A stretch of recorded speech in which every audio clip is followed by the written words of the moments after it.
Hi, my name is Sam Hunter, and I'm running for a third term on the Easthampton School Committee.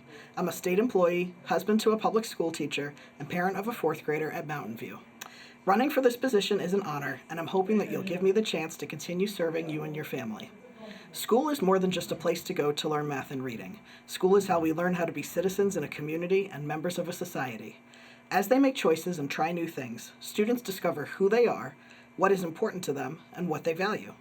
Crucially, public school is also the most accessible anti-poverty program that we have in our country.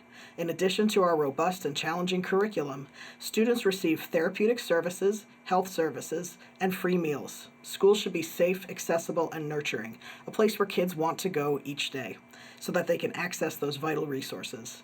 As a school committee member, I have worked with our administration to ensure that kids access as many supportive services in school as possible, such as our free summer meals program.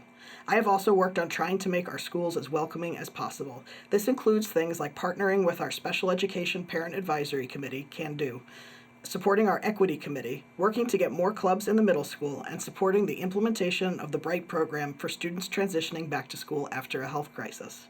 Students are a vital part of the conversation of how to run a school district, and yet, in many places, they've been excluded from participating in school committee meetings. In our last term, we moved from having student representatives attend the beginning of our meetings and give a report to having student representatives from each of our schools sit at our meetings with a nameplate and participate in conversations as non-voting members.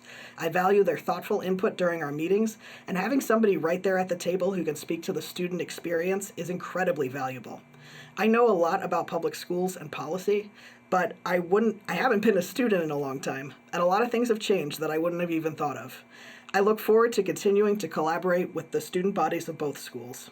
Another issue close to my heart is ensuring that students with disabilities are able to access free and appropriate public education in the least restrictive environment. This is not just the right thing to do, it is the law.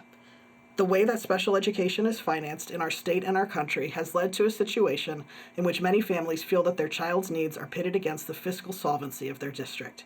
As a parent of a disabled child myself, I know that feeling all too well.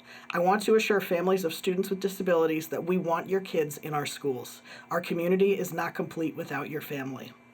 I worked with the previous superintendent and our special education director on improving our life skills programming at the middle and high school levels and adding more transition programming for students who have finished 12th grade but require additional time in school. When the ballot initiative ending the use of the MCAS as a graduation requirement was passed, I wrote a transition policy which clarifies who qualifies for transition programming between ages 18 and 22. At a time when other districts were using that ballot initiative to provide fewer services, we were working on making sure that those services were a priority. One more thing I want to make sure that you understand about me. I believe in treating this job like a job and acting like I'm at work. I believe strongly that we should have high expectations for our behavior and that of our colleagues, both during and outside of recorded meetings. It is important that we work together plainly and in good faith. That means that conversations about public topics happen in public, not behind closed doors, and we hold each other accountable for times when we might be missing the bigger picture. We are all just individual people, but together we're part of a powerful team.